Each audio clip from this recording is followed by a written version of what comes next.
people in our democracy are pretty much realized now, even if they're voting for one of these teams, it's not making a big difference on the direction of the democracy, you know.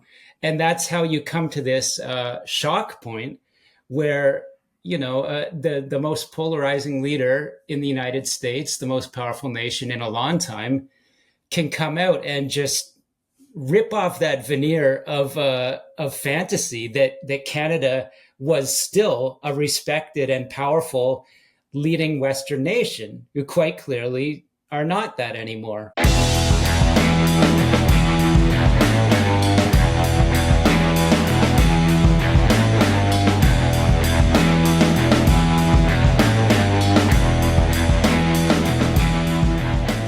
Sam Cooper, my brother, reunited, and it feels so good. We are back. How you doing, man?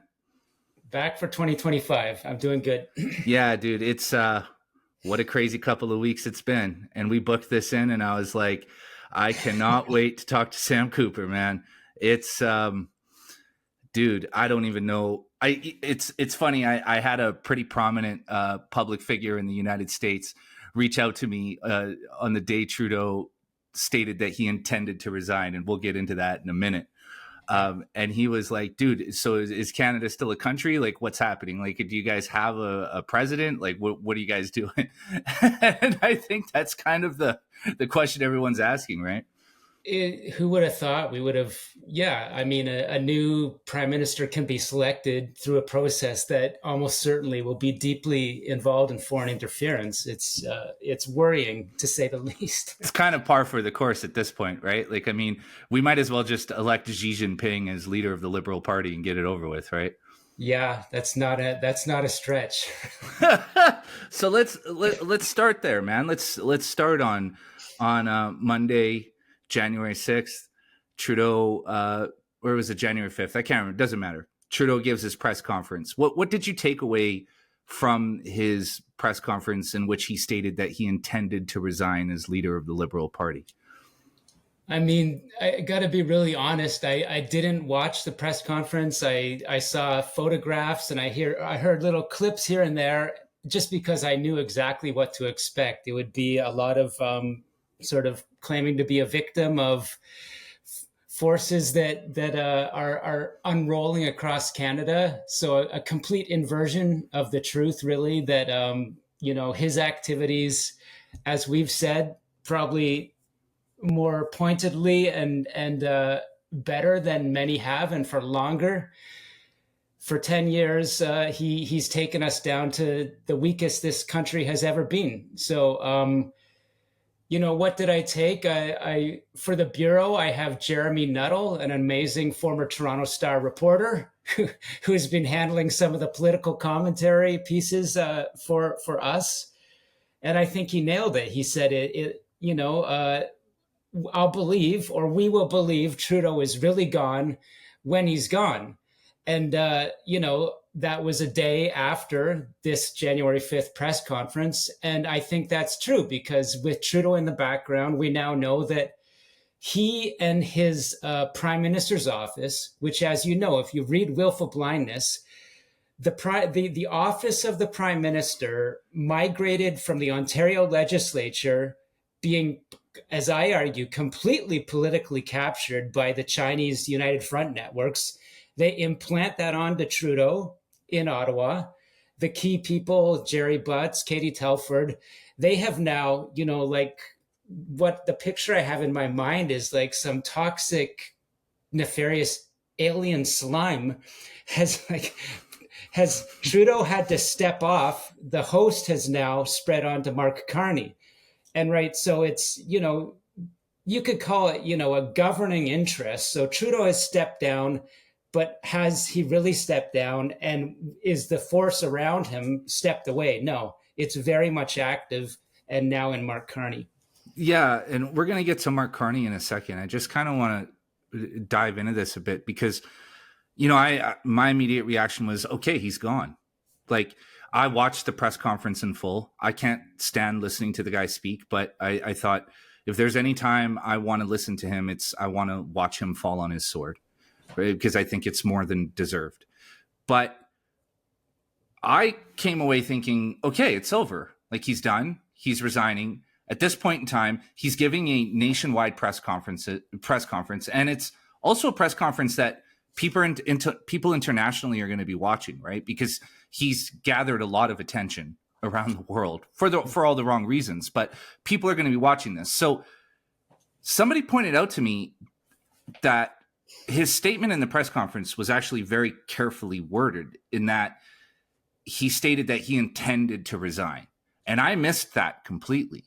And so essentially what he did was he, kind of said, look, I'm going to step away, but not yet. And he's still our prime minister. He's still sinking this ship of ours at rapid pace. I mean, we have Donald Trump incoming. By the time people are watching this next week, Donald Trump's inauguration will have already happened or will be happening. We have these tariffs coming, and he's still in charge, I guess, right? And so what does this mean? Like, he's prorogued Parliament, which in some ways I understand. I don't agree with it. Our country, our entire government has stopped for the sake of this one political party and their quest to find a new leader. And I completely agree with Jeremy's analysis of it. I read that piece in the Bureau. But I do understand it in a sense from a completely narcissistic, sociopathic, selfish point of view, that you need to stop government completely so that your political party doesn't completely disintegrate. Now, I want to ask you, like, what's your perspective on this prorogation? Like, was it warranted in any way at all?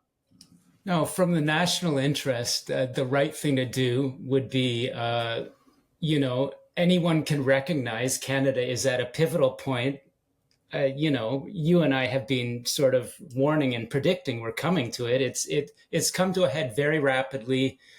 And, I don't spend my time, thinking about the Westminster parliamentary system or why we have a governor general, or basically this kind of sham that, the king is really in charge, and all these, there's people in Ottawa that spend a lot of time talking about this, and it's just not working. Let's be clear. But under our current system, yeah, if these parties were interested, they would say, okay, we're having, a quick turnaround election. Trust me, they can do it because they did it during the pandemic for exactly the wrong reasons, clearly.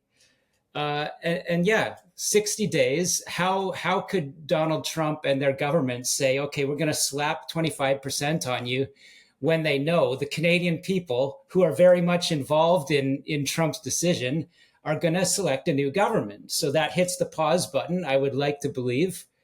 And we get a new government with a mandate that is going to be, this is how we meet this challenge. And as I, not to get off on a tangent, but there's a lot of real concerns in the United States government across the board. This is not just one big bad bully, saying, too bad, Canada. This is the concern of the United States government that's been building, I would say, for a decade in Canada or more. So it's a national interest here. Let's get a new government, a new election. But I do think it's self-serving for Trudeau and these people around him, Katie Telford, Gerald Butts, who want to remain power. As you and I both know, the larger and more powerful business and legal interests behind them, I'm sure, have a big dog in the fight. And the Liberal Party itself is trying to preserve itself. And simply every week and month that goes by, I think they believe that they can claw back a few of those urban seats in Vancouver, Toronto. Who knows about Montreal and Quebec City? But that's the plan, I think. And I very clearly, I believe that the Liberal Party should pay a huge and punitive cost along with Trudeau for what's happened to Canada. And that's up to electors who are being held off from making the national interest decision right now. And that's really what it boils down to, is that where we are right now is we are a country where we are supposed to be a democratic nation. However, the people have no say. We have no say in any of this. And, Yeah. and, people are saying we want an election now. Like, you should have already have found your leader. You should have known that this was coming to an end. And so where does that leave us as people? It leaves us either feeling like we're on the deck of the Titanic and we can't do anything, or, downtown watching a plane crash into a building. That's the type of feeling that Canadians have. And it's so widely, understood around most of the world right now that the vast majority of Canadians were silently, taking the grinning and bearing it while our institutions were being, turned in ways that don't serve us. Absolutely. And so, and for everybody watching, sorry, I had to adjust the camera. I'm OCD, and me and Sam were not at the same head level. So I had to adjust. Yeah, but that's exactly it, right? Like what we have come to realize, and I mean, if you didn't know this beforehand, then I'm sorry, you're just not paying attention. But what average everyday Canadians have come to realize through this process is that they really don't matter. So in this Liberal Party fait accompli, right, all has been revealed, and none of us truly matter. Our opinions, our lives, our livelihoods, our hopes and our dreams for the future, it doesn't matter to them as long as they can maintain power. And that's what says to me and most of the people that I've spoken to, is that these are rats who are just desperate to stay at the top of the hill, and they will do anything that they possibly can to avoid the incoming flood. And that's exactly what's about to happen. There is a tsunami coming, and we are about to see a major sea change in this country, one way or the other, with Justin Trudeau or Mark Carney, right? Absolutely. I mean, I do think things that astute political observers and investigators have known for a long time, that is, the Prime Minister's office runs the country. It's not even about the cabinet ministers they appoint, who are just, talking shirts, who have zero say. And all incidents recently have just reconfirmed that more than ever. It's that people in our democracy are pretty much realized now, even if they're voting for one of these teams, it's not making a big difference on the direction of the democracy, and that's how you come to this shock point where, the most polarizing leader in the United States, the most powerful nation in a long time, can come out and just rip off that veneer of fantasy that Canada was still a respected and powerful leading Western nation, who quite clearly are not that anymore, right? And let's not twist it. Governments around the world are not too happy about the ways in which Donald Trump has shifted and disrupted. And, but other governments which have, real institutions, real respect for their people, most importantly, real militaries, real police forces and laws that can uphold right and wrong, they're there to be much more of a respected partner across the table in this renegotiation that's happening. And let's not forget, happening as China and the United States rapidly come like two giant ships coming together for conflict. This is where the world is now. Yeah, totally. And so let's pivot, because now, upon Justin Trudeau's stated intended resignation, I don't even know what that means anymore. It's just all word salad. A lot of different Liberal Party members threw their hat in the ring. You had, I can't even remember the guy's name, but you had one guy who was in an interview in Canadian legacy media who was asked if he speaks French, and that went horribly wrong. Yeah. Christy Clark, the former premier of BC, who you recently did a podcast episode with Mark Cohodes. That I'm pronouncing his, yeah. That's it, yeah. And you guys went into the dirty details on Christy Clark. I was very, very happy to see her bid implode on itself, like almost immediately. Can we talk about that for a second? Because that was the strangest one. The strangest one was Christy Clark reemerges from the shadows to announce her candidacy for leader of the Liberal Party. It's like, where has this woman been? why is she here, and what makes her think she could ever, run our country? I mean, just look at the state of Vancouver and British Columbia overall. So let's talk about her a little bit, because you talked to Mark Cohodes, who's a brilliant man.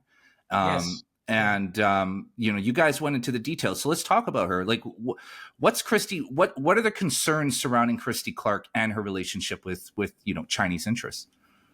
Yeah. So, I mean, what Mark and I talked about was, for years, my work in looking into why the subject you and I have talked about so much, why, Richmond, in your view, became like Beirut, with the housing of the farmland, blue collar population wiped away. It becomes a narco economy.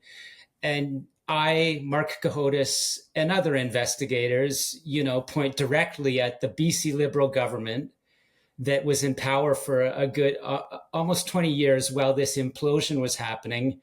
And, everyone knows, because of my work, that Christy Clark and her gaming minister, Rich Coleman, finance minister, Mike Dion, and others opened the door for Chinese money laundering and the Vancouver model, which is floods billions in drug cash laundered through BC casinos, which are literally the tip of the iceberg of a whole real estate market underneath those casino transactions, was securing drug cash loans.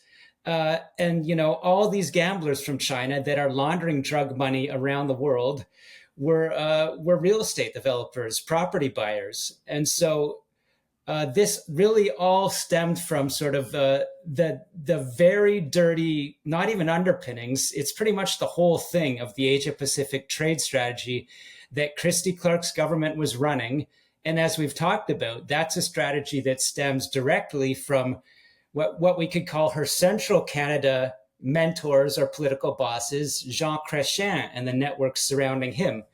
So Christy Clark, you ask why this stunner? Does she come back from her job with Bennett Jones law firm out in, an international law firm, which is something I'll be getting into a lot more pretty soon. Surprise, surprise. Why does she come out of that office and put herself forward when she can't even speak French? Which is a prerequisite for our American followers. Which is stupid. I'll say it outright. That's another big elephant in the room as to where Canada is right now. But yeah, I believe that, one, she has interests related to the China trade. We'll just leave it at that. She, as I talked about with Mark, brought in the Belt and Roads trade facility policy into British Columbia, which is a complete Chinese Communist Party economic capture and money laundering scheme. We talked about how she ran this, what we believe is kind of the economic underpinnings of the Belt and Road, something called panda bonds, which is a little bit weedy to get into, but just this whole financial system of, selling debt from British Columbia in China, and how that allows, I believe, bad players to even more deeply infiltrate Canada's financial system. So that's who she is. I don't know exactly why she stepped down. It might have had more to do with, getting caught in pretty much a low-level lie. But I do think that she is part of this, what I call Quebec industrialist lawyer, prime minister type trade relationship with China. She's like the Western figure, a key figure in Western Canada for that network.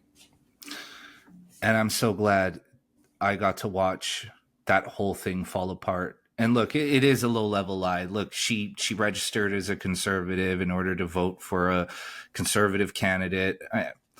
To me, it's like, yeah, it's not the end of the world, right? She's lied about much more important things than that. That's it. If Canadians knew, see, this is the thing. I get when I see stuff like that trend on social media, I get where it's coming from, because look, this is our world, me and you, right? Like we take the time to dive into this stuff, and and walk through the dark tunnels of all of the ugliness that exists in our country and the world at large. But most people don't have time. They don't have time to. That's why we do this podcast, right? Because they don't have time to read an article from the Bureau or, sit there and go through all of the dirty details like you do. So the low level lies actually become kind of like the political cudgels because they're easy to digest and easy to understand. Everyone could get that. It was very digestible, and coming out on CBC, it's like with a certain portion of people, that's now, their Bible. So the way it was put forward, and anyone could grasp that. Painful to watch in a way, even if you knew where Ms. Clark is coming from. But yeah, it showed if she lies about that, as I say, there's things that are a lot more important. And as Mark alluded to in your podcast episode with him, which people listening and watching, go to the Bureau, watch Sam's conversation with Mark Cahotis. It's amazing. It's the best one you've done yet, in my humble opinion. He often refers to Canada as Arctic Mexico, which is one I've heard a number of times, and I think actually rings true in a lot of ways, even though, as you stated in the conversation, it stings to hear. Yeah, it stings. But I think that it was just a perfectly timed torpedo. And if you knew who Christy Clark really was, I always refer to this scene in the movie Casino where one of the pit bosses who's supposed to be watching the slot machines, one of those machines hits a jackpot 3 times in like a matter of an hour. And Robert De Niro is freaking out. He's losing it. And he says to him, look, there's only 2 ways this can happen. Either you're too stupid to have your job or you were in on it. Either way, you're out of here. And that's the way I've always described her. Either she was too stupid to be the premier or anywhere near any kind of power, or she was in on it. And look, let's be honest, she was in on it, right? And so that would be that people can take those words from Mark's American lawyer protected mouth. But I would think that people should follow Mark and go to the podcast. Yeah. Listen to that episode. Yeah. He pulls no punches, man. That guy he's a walking, living time bomb. I love it. So with Christy Clark out of the way, Melanie Joly, who was receiving a ton of media attention, especially in the United States, and was slowly being positioned to become leader of the Liberal Party, has basically stated that she wants to continue working with the current government and, whatever comes after. Why do you think she's so, for our American listeners, Melanie Joly, and this is Jason James saying it, not Sam, because I'm going to throw in some ad hominems here. So I want to be clear that This is me saying it. Yeah. She's like the pretty popular girl, head cheerleader, nothing really going on upstairs. She's our Minister of Foreign Affairs. She really shouldn't be where she is. She doesn't seem like the type of person who can walk into a room and discuss foreign policy and really command the room. I don't know what her relationship is to Justin Trudeau, but she just seems like somebody who was wedged into her position for who knows what reasons behind the scenes. But she was really, sorry, go ahead, Sam. Yeah, and I would say that her statement when she came back from Beijing, and we talked about this in detail, and said it's not really, Ottawa or Trudeau's government that has a problem with China. It's the Canadian people and perceptions. That says it all. We don't need to say any more about who she is, what she represents. Again, I think, a Jean Chrétien mentored politician. So let's not forget the Quebec power base. But yeah, Dominic LeBlanc, everyone was saying this guy's going to run. And then he says the same thing as Melanie Joly. Oh, no, now I care about government. I'm going to focus on my duty to Canadians. And then Karina Gold, who you can say, what you want about, another person that the Liberal Party, for some reason, gives jobs to. Sorry, Sam, you're just trying to be so nice. But what I mean is, it's like the people aren't acting out of their own interest. There's chess pieces being moved back and forth, as it looks to me. Yeah. The big chess piece got pulled back, or did he? He's sitting there, you know, as my colleague Bert Paul, a former Liberal auditor, did an editorial this week saying Trudeau on the Liberal Party board needs to recuse himself because he has the power to, you know, intervene in this race. Yeah. But Mark Carney, Chrystia Freeland, Christy Clark, now she's gone. It's like, they have interests, but there's other interests involved pushing these pieces back and forth, I think. That's just the way it looks. That's the way it looks to me. And that's what I wanted to get to. So beautiful segue, because you have all these pieces moving around the chessboard, you know, a couple steps forward. And people, when Melanie Jolie appears in like Vanity Fair or whatever magazine it was, like that's a move. That's not like they called her up and were like, hey, we suddenly have interest in knowing who you are. Right. That's a PR agency reaching out to a publication, asking for them to do a puff piece because this is the woman who's going to be positioned to become the next prime minister of Canada. So you have all these pieces moving around, these people that are stepping up, emerging from the shadows, and then deciding that they don't want the job, which seems to me like there's something behind them that's moving them forward into the spotlight, seeing what the reaction is, and then either moving them another step forward or moving them another step back. And what is that force, Sam? what is it that's behind them that's doing that? Okay, I will go into a little bit of an area that I know you're much more read up on and interested in, because I heard this from a military person, and I hear that it's going to be in Marco Rubio's speech, which will have run, you know, for State Department head.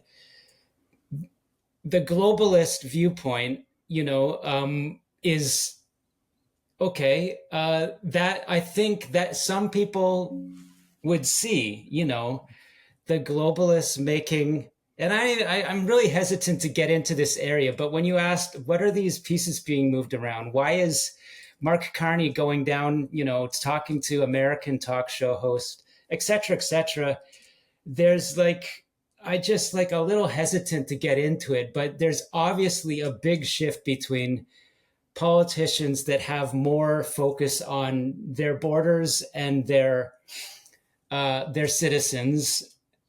The pendulum has swung that way big time, and it's moved away from people that have this more international view of, we should have governments not simply, you know, focused on their borders.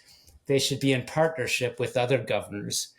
And so I think that's what you're hinting towards. And I know not enough about that world, but if I'm hearing it from people in the military that the globalists are on the run, you know, this is something's happening in Washington. Yeah, maybe we're seeing a bit of that right now in Ottawa.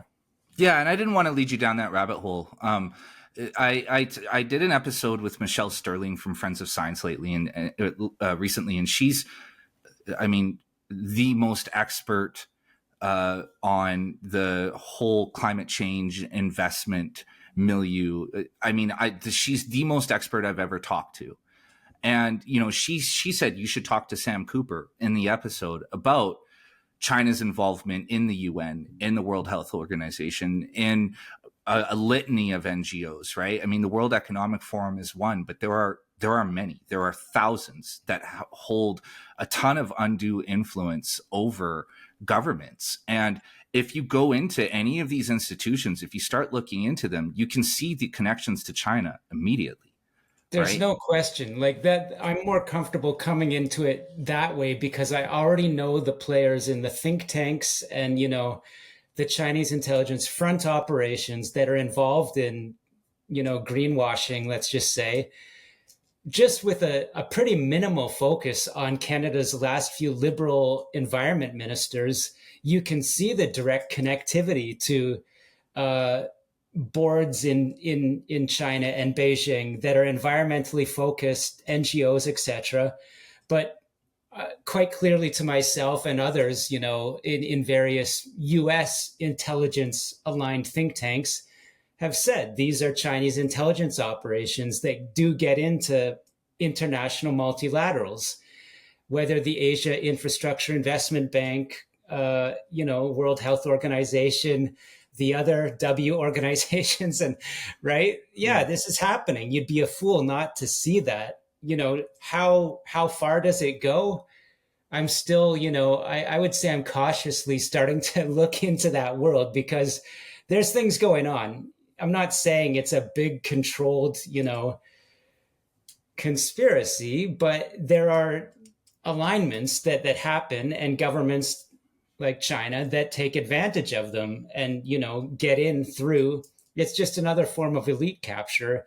And it points to what we're talking about, this the very clear sense and belief now from Canadians that even if they want an election right now, it doesn't really matter too much, because there are other people with other levers that are not democratically motivated that have the say. Yeah, and for people who want a point of reference, look at the UN PRI, right? The I think it's the Project for Responsible Investment. Look at who's involved there, and that's, Sam, the thing that magnetized me to you a year ago is that I feel like you are onto the story. You're at the top of what all the conspiracy guys are digging up toward, and I think that that's where the symbiosis is with China. Because if you want to get into like Club of Rome and the Trilateral Commission and the Bilderberg Group and all that stuff, I'm not going to drag you down that rabbit hole. But what I think is that all the power brokers who are involved in these groups, they like the China model. That's what they want to bring to the world. And that's kind of what we saw jammed into Western society over the last 10 years. The DEI thing, what people commonly refer to as woke, stems from the UN PRI, right? Through investments, through universities. And so that's what I'm saying. The great conspiracy here isn't necessarily a conspiracy. What it is it's what you've been on top of for, God, how many years now, right? It's just that you're sitting at the top of the mountain and everybody's trying to climb up to you.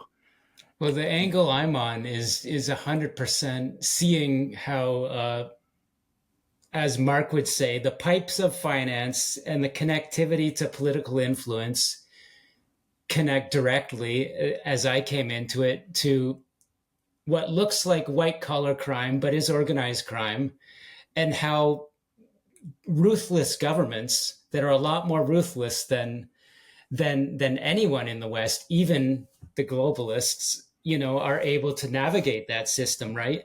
Yeah. And so, I mean, I'm missing a structural piece that helps me understand more the area that you were interested first. But I think I've said it before, and I've said it to you privately, like people looking at some of these big multilateral international organizations that all share the same sort of ideas, quite clearly, it's not a coincidence that they share the same ideas and they're using the same political tools. It's just like, it's having the detail of understanding to go into that realm. But, maybe this year I tipped my toe in there a little bit. Just hearing you say the word globalist makes my heart sing. Someday I'm going to get a call. You were right the whole time. No, that's never happened. But I want to pivot here to Mark Carney, because now that we have all the other chess pieces out of the way, there's one bishop left on the board, and that is Mark Carney. And as we've seen recently, both Justin Trudeau and Mark Carney are beginning to do the rounds on American media. I've seen people on the internet saying, why are they doing American media? They're talking to Americans about Canadian politics. Well, for everybody, wondering, Canadians don't watch Canadian media. We watch American media. And now these American media networks have opened themselves up to Justin Trudeau and Mark Carney, who recently appeared on the Jon Stewart, The Daily Show. So I want to ask you, who is Mark Carney and where does he come from? Yeah, he's just a Canadian success story. I don't think that he necessarily, came from wealth, but a central banker, an investor. I believe he worked at Goldman Sachs, so he's got, the imprint of the absolute elite of elites in finance in the Eastern sort of North America. he navigates that world. He's a central banker for Canada, and he's always kind of lurking around the political discussion and in Ottawa, but being demure and saying, that's not me, I'm here to serve. He Right. goes over to Bank of England and does his service there, and quite clearly, sees himself as more, a European influencer at that point. And then as Trudeau starts to, that the scandals after scandal after scandal, and what I revealed with the Chinese interference, etc., start to drag Trudeau down. Increasingly, Carney is there as sort of, let's pull him in for credibility. We're taking financial advice from him, and he's not part of the government, officially, but he's there whenever things are starting to tip for Trudeau. He can be brought in. And then famously, Trudeau was about to bring him in to replace Freeland. We don't know exactly what happened. Yeah. And then they both back out, and here we are. But I mean, in a nutshell, I haven't read a book on him, but quite clearly he's someone sort of in a different way, much like Dominic Barton, the former Canadian head of McKinsey, and, very much, as one of my US kind of intelligence friends would say, like, Dominic Barton, a consigliere of international industrialists, right, at the highest level. And Mark Carney would be that, but I would say even a little bit more polished and financially astute. And that's what I get from him too, is that he's a more polished version. He's not a middle manager; he's a CEO, and that's what you get from him. And he's very involved in the climate change hysteria, a lot of the carbon tax and other investment. I don't want to say scheme, but let's say it, investment schemes around climate change. He seems to have made himself and a lot of people a lot of money through the climate change narrative. And now here he is positioning himself as an outsider, as he did on Jon Stewart, which is insane. And of course, the internet, I'm seeing like big American accounts digging into this, being like, because really what he's trying to do. So what's working now around the world are these populist outsiders, right? Javier Milei in Argentina, of course, Donald Trump. People are looking to populists who exist primarily outside of the political theater and the typical political structures, who live outside of the bureaucracy.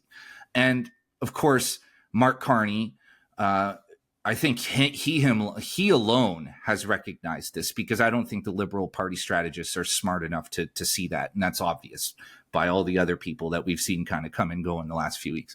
But he's trying to position himself as this political outsider, which he is not. He has been an advisor to Trudeau. He was the former governor of the Bank of Canada, former governor of the Bank of England. He sits on the board at the World Economic Forum. I mean, he is deep everywhere. I mean, he is as establishment as establishment gets. Now, Sam, have you had much time to look into his international connections, specifically connections and links to China? I haven't had that much time. Like my knowledge is superficial, but what I do know is that, I mean, quite clearly, Christy Clark was very much connected to and favored by the Chinese networks I'm aware of. Carney in the same way, but at an even higher level. And so when we talk about you mentioned, the World Economic Forum piece and a central banker in two countries, the pedigree really doesn't get any higher for, okay, let's use your word or the word, a star of that other side. The pendulum has swung to populist, leaders, and he can quite easily qualify in the United States or Europe as at the top of the level on the other side of the pendulum. So, I mean, it's a stretch. It's he is one that will want to continue that trade relationship with China, and all that speaks to the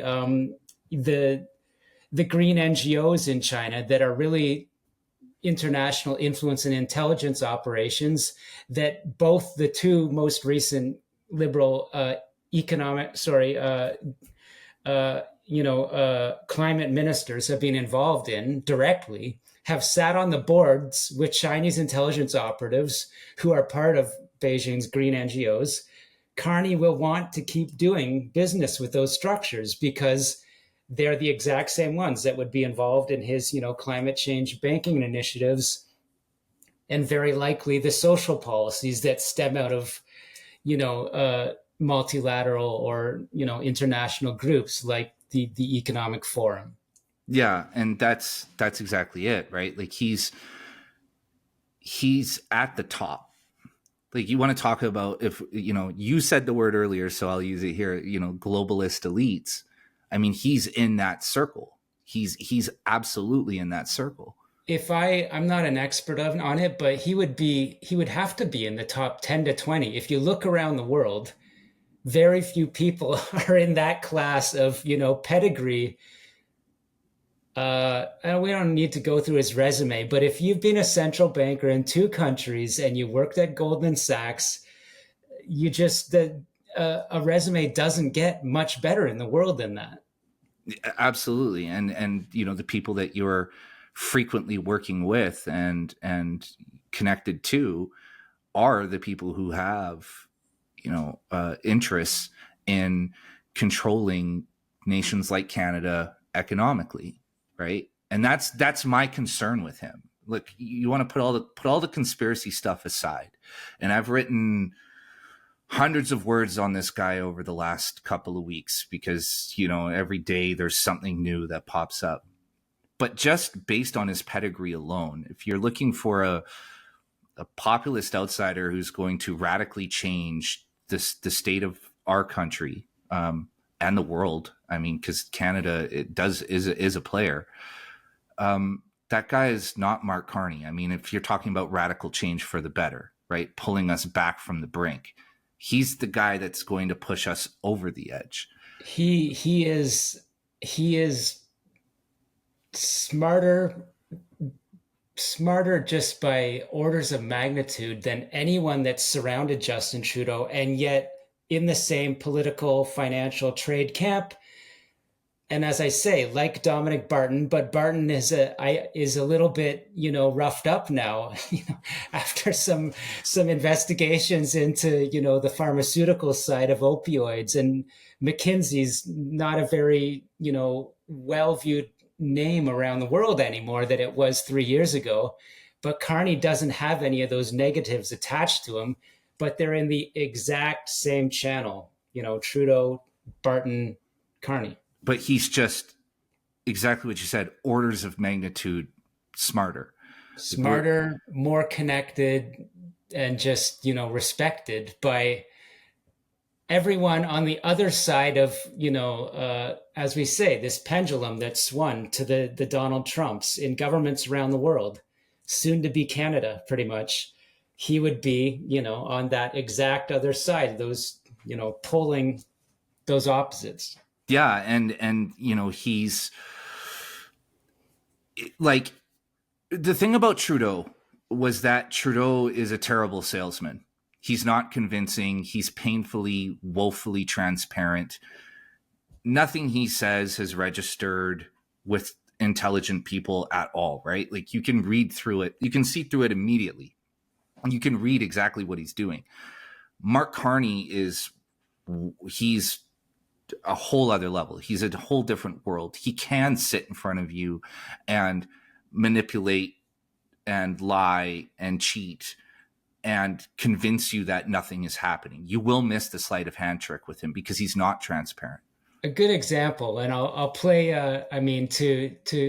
there was during or after COVID, this whole controversy around, the Great Reset and, is this kind of the World Economic Forum and the globalists putting their plan into high charge. and kind of a less sophisticated Liberal Party member was having a, you know, how they have those armchair sit downs, and they said something like, is it time for a great reset? And he is so much smarter than that. Those are not the words that I would use at all, right? So Yeah, he's not going to be, he knows how that's seen among a large part of the population. of course. And you know, look, I read The Great Reset. It was the most brutal read of my life. It's 200 pages. It took me like 3 months to get through because I had to keep, it's like a long-winded brochure for fascism. And, you know, the thing is look, we could talk about conspiracy theories all day, but what's outlined in that book is exactly what happened. And I just don't see how that's a coincidence. Now, do I think the World Economic Forum is secretly controlling the world? No. But I think that the people who are involved in the World Economic Forum are.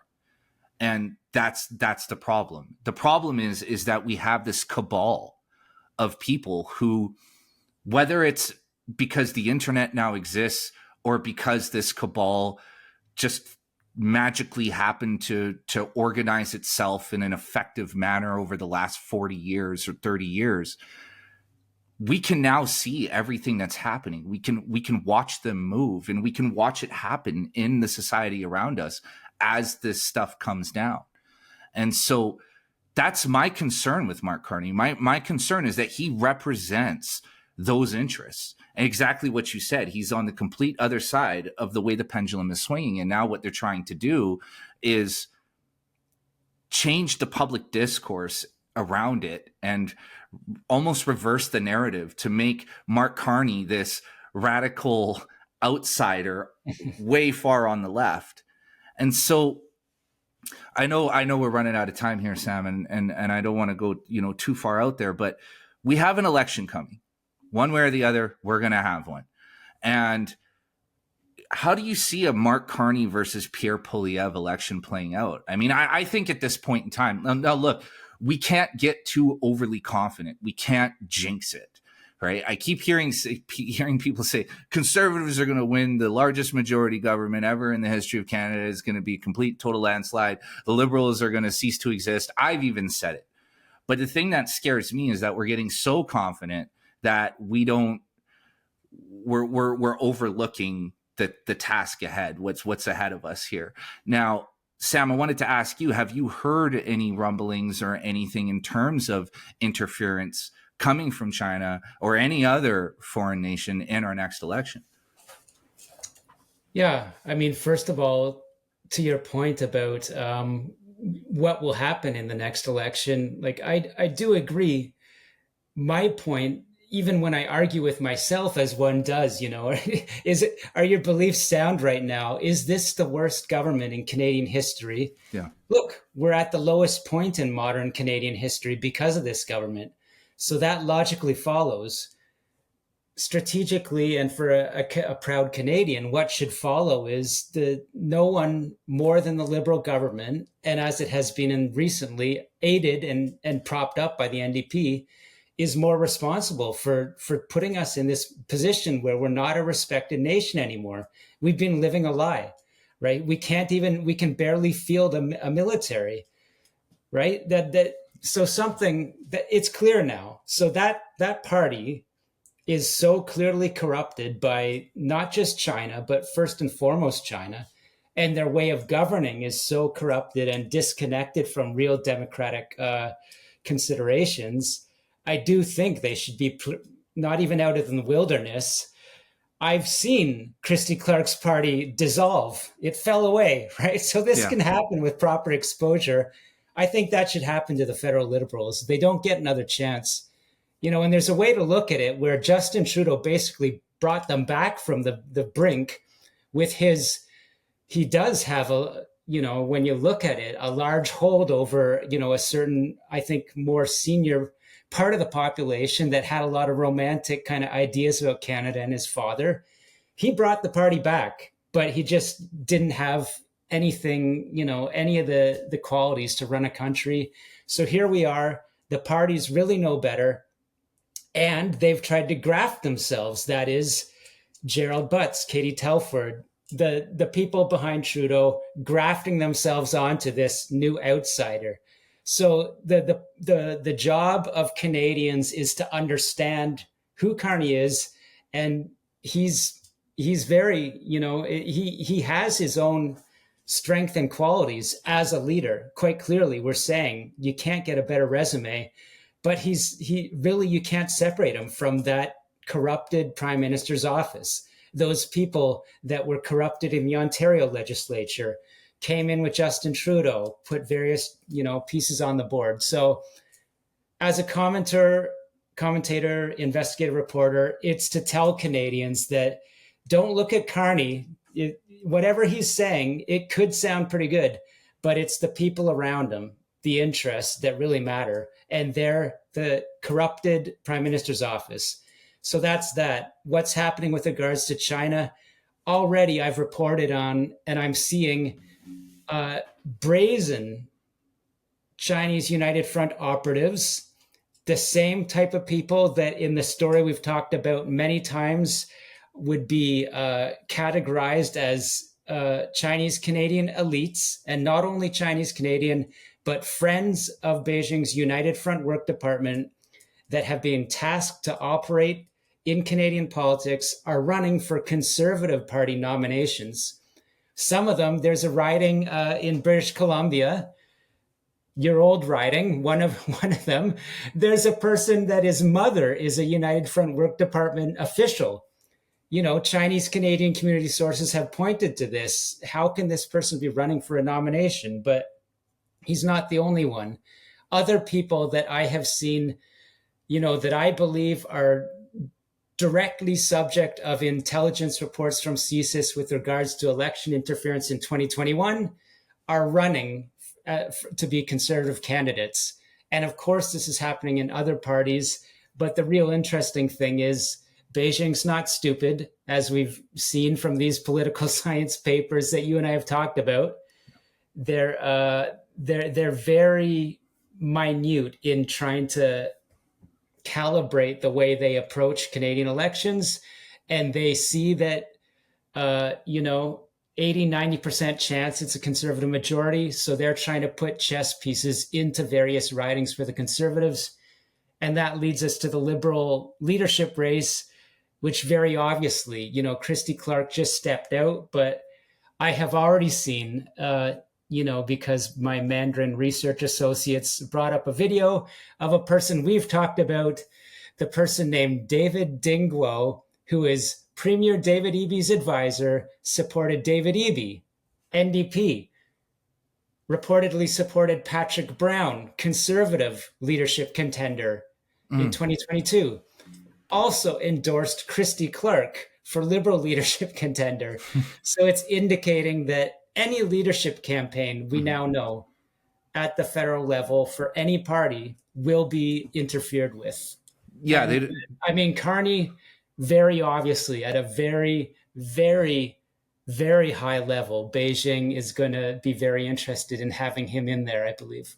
I've seen screenshots of, of very prominent WeChat groups already promoting Carney like he's the second coming of Christ. Like it's kind of scary, right? Because like they're already ramping up the Mark Carney propaganda, which tells me that he's more than likely going to be the Liberal leader.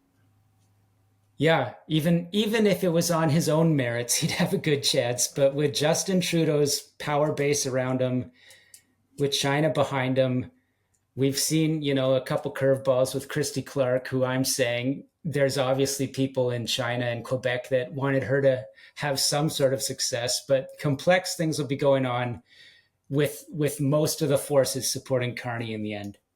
And so before we wrap up here, just to clarify, what you're saying is that these United Front Work Department operatives, or the agents who are running the show there, they're watching the tide change in Canada, and they're watching the pendulum swift move toward the Conservatives, and so they're actively now trying to get people who are what's the word that I'm looking for here, who are beholden to them into positions where they can potentially be elected as Conservatives in their riding. Is that correct? Yes, not only that, but they have people that know not to have, the overt kind of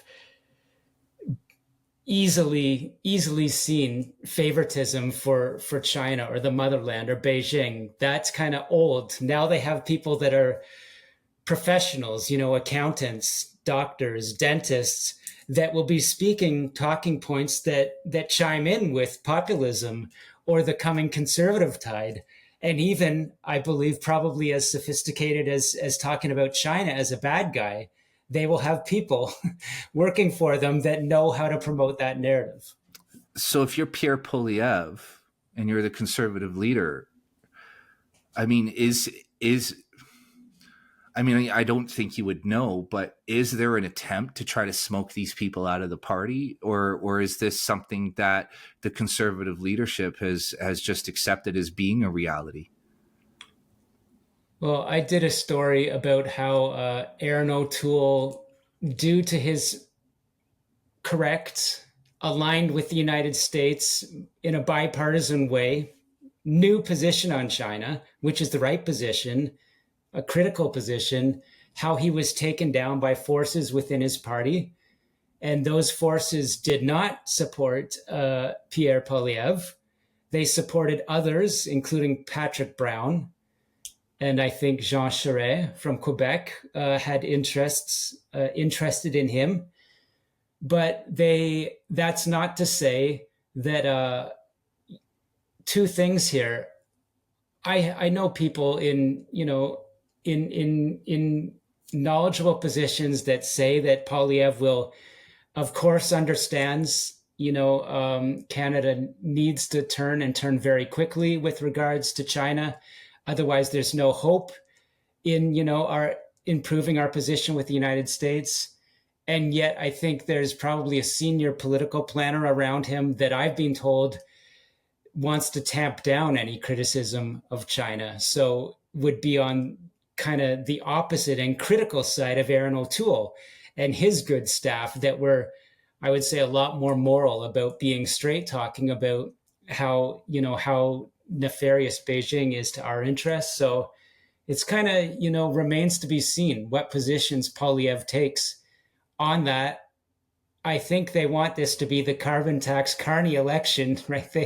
They don't want this to be about China. So Yeah. that's that. But I do think if I have to, throw my chip down on one slot here, I do think Polyev deep down wants to do the right thing with regards to China, even if some of the political strategists around him would rather not.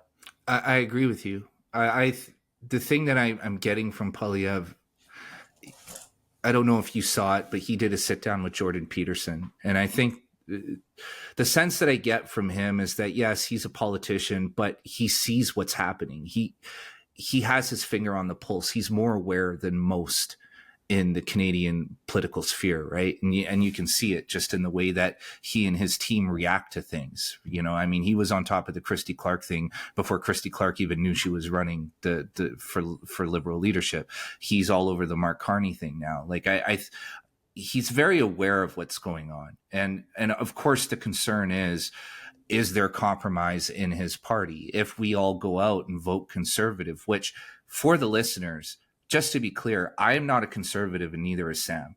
We are both nonpartisan.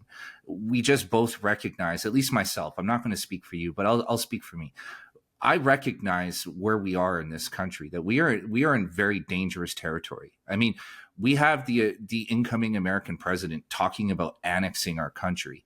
And I know that's just a troll and it's a joke, but there are very serious issues underlying this, things that you and I have covered many, many times. China's influence over our politics, the fentanyl that's flowing into the United States through the border, the illegal immigrants that are flowing into the United States through our border, the fact that our military is weakened to a point of non-existence. Sam, go ahead. Absolutely. I want to underline that and reinforce that I'm in conversation with American officials who are non-political, and they absolutely, they confirm that, as no one in their right mind in the American bureaucracy is going to say that Trump's language is the right diplomatic language. But what they will say is that America across the board, the government has deep concerns with the same issues that Trump is pointing to in Canada.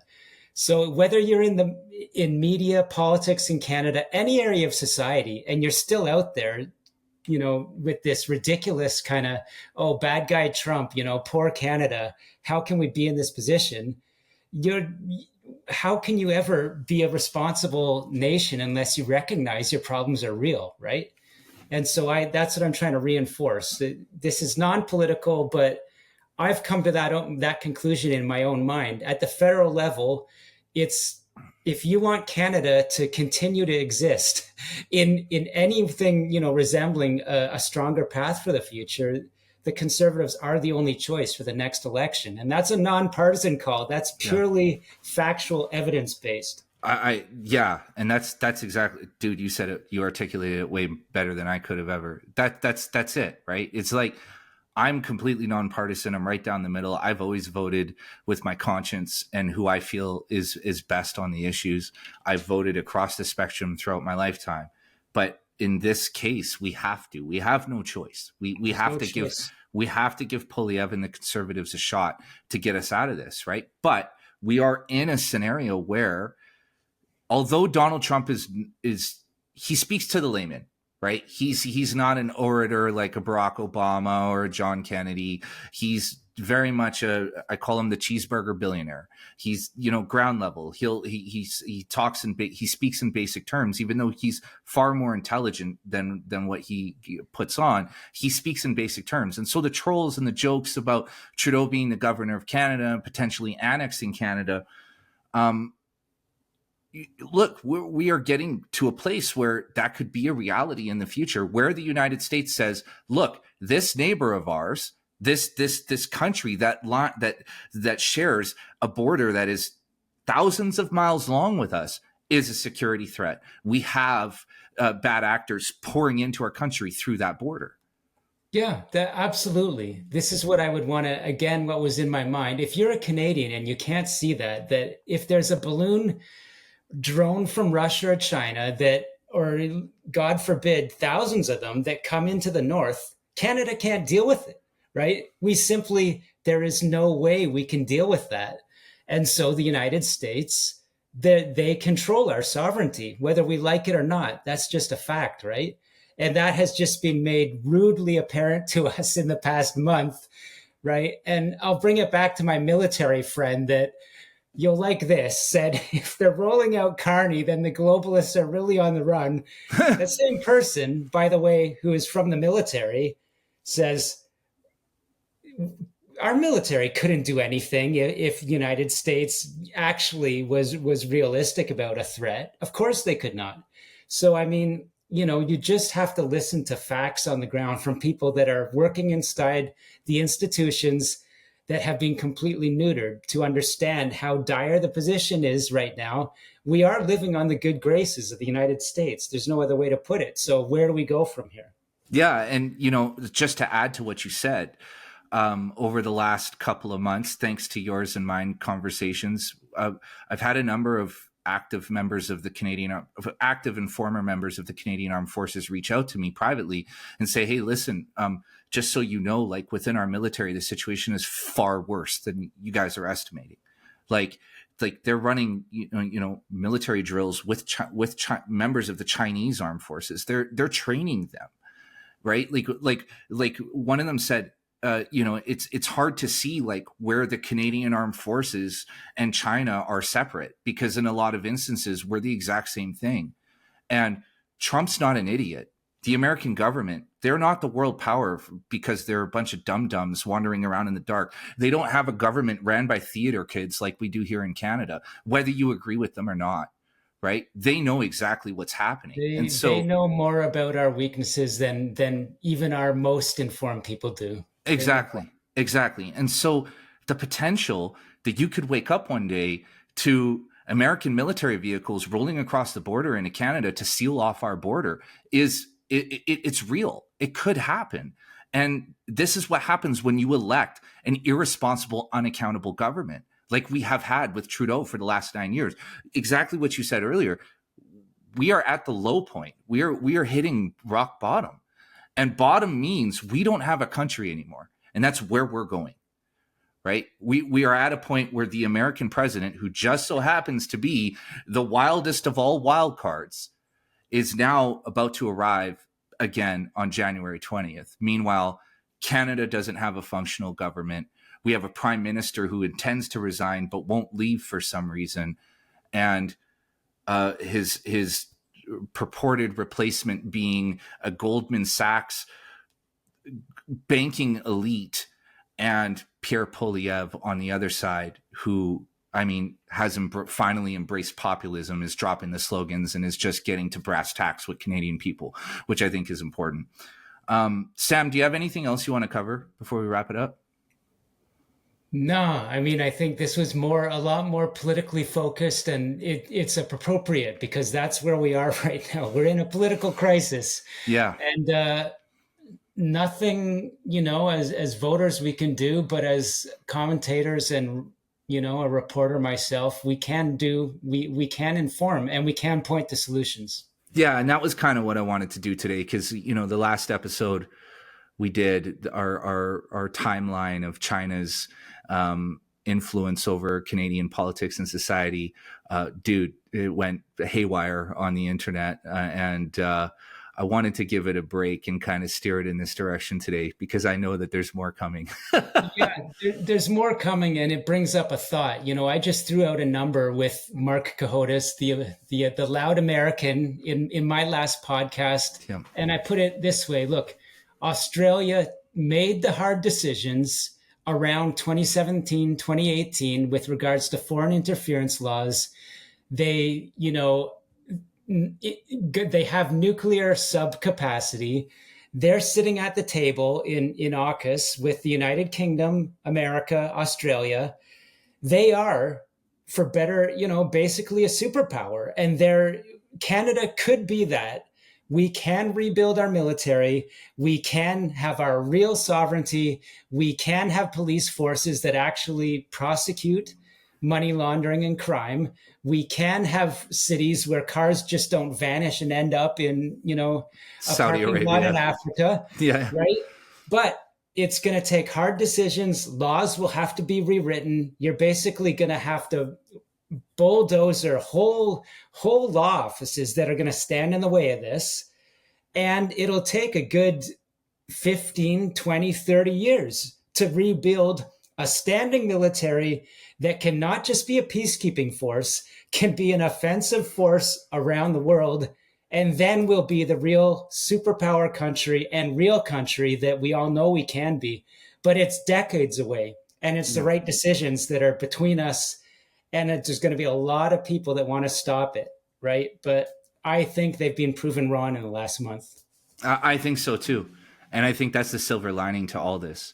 I think what's happening is the conspiracy theorists, Sam, unfortunately, you find yourself in the presence of one.